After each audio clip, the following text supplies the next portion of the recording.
Bosen bikin super kartu, dibelai angin pula. Waktunya super. Super mulai ngecreng, asamnya wow, super shocking, manis di ending. Yuk, langsung on lagi. Super mulai ngecreng, langsung on lagi. Cobain yuk. Oke, Mas Reza, saya masih ingin dapatkan gambaran analisis Anda tentang sebelum hari H kejadian. Kan mestinya ada tanda-tanda kan yang bisa dilihat orang. Bisa ada nggak ketika misalnya, oh saya akan ada orang perilaku berubah. Sudah terjawab. Ya gimana kira-kira? Sekaligus narasumber. Ini pertanyaan ujian kayak gitu. Jadi memang betul salah satu hal yang dicermati untuk mendeteksi apakah anak sedang dalam kondisi punya persoalan yang serius adalah dari perubahan perilakunya. Betul. Anggaplah dari yang semula pola makannya bagus, tapi tiba-tiba berubah menjadi kehilangan selera makan. Dari yang semula suka berteman, tiba-tiba kehilangan minat sosial. Dari yang semula suka berolahraga, sekarang memilih untuk mengisolasi diri. Perubahan perilaku semacam itu memang bisa ditafsirkan bahwa sekali lagi anak boleh jadi sedang memiliki masalah yang serius. Walaupun kita tidak juga bisa pukul rata. Setiap anak yang berubah perilaku pasti akan melakukan sesuatu. Tapi ini merupakan sebuah penanda sederhana yang tetap butuh adanya cermatan dari hari ke hari secara berkala untuk memastikan apakah perubahan perilaku ini menjadi sesuatu yang boleh jadi dengan berujung pada perilaku yang abnormal atau tidak. Oke, Bang Don. Karena susah ya menasihatkan anak untuk seperti yang tadi dibilang, oh kamu bergaul, kamu ini anggap itu susah. Karena katanya kan anak-anak nggak bisa dikasih tahu, Mas Reza, tapi dia peniru yang ulung. Jadi kita berperilaku yang positif aja, ya kan, sebelum menghakimi anak-anak. Saya harus akhiri sampai di sini, tapi bolehlah satu kata dua kata, Pak Jenderal Martinus. Ini kita berharap proses ini bisa dengan cepat, ya kan, sehingga tidak memakan korban yang lebih banyak lagi. Dari sisi kepolisian, apa yang bisa Anda sampaikan kepada masyarakat?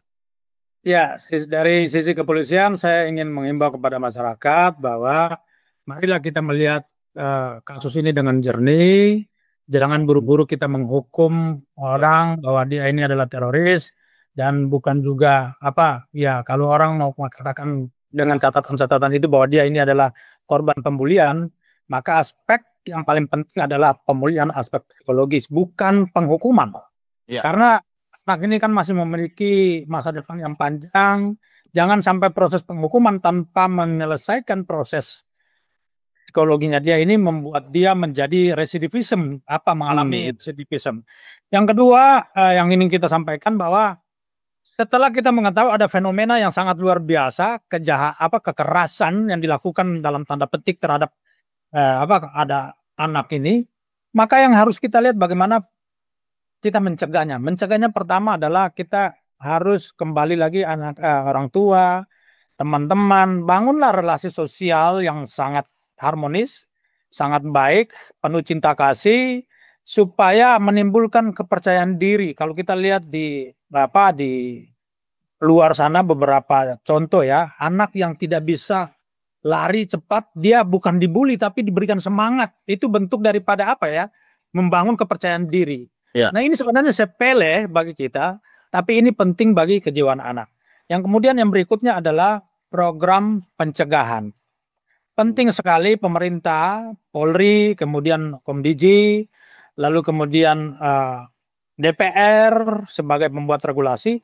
Mari kita melihat, kita mengevaluasi kembali undang-undang kita hari ini, aturan kita sudah mencakup aspek ini belum? Kalau belum, mari kita sama-sama lalu kemudian membuat satu kajian. Kita mulai dari mana? Yang jelas jangan kita mengorbankan masa depan anak kita untuk suatu kebebasan yang belum tentu membuat mereka menjadi lebih baik. Itu kira-kira seperti itu. Baik, Mas Reza, secara singkat kita sebagai masyarakat, bagian dari keluarga, sikap kita seperti apa mengawal kasus ini? Sebagai masyarakat, saya pikir Pak Martinus ini lebih cocok masuk tim reformasi Polri. Segala gagasan beliau saya amini, intinya adalah sekolah, buka pagarnya untuk didatangi oleh polisi. Iya. Polisi juga buka hatinya untuk kemudian sudi mendatangi sekolah. Karena terbukti kasus perundungan bukan hanya isu pendidikan, tapi juga isu penegakan hukum. Oke, siap. Terima kasih Mas Reza. Jenderal Martinus, terima kasih. Ya. Sampai ketemu lagi. Terima kasih, Jenderal Martinus. Iya, terima kasih. Iya, pemirsa, kita akhiri sampai di sini. Super Don, Super Opini yang dipersembahkan oleh Super Sour Candy. Meleknya jreng, langsung on lagi. Sampai jumpa di episode berikutnya. Saya Doni The Kaiser. Saya Don Bosco Slamet. Sampai jumpa.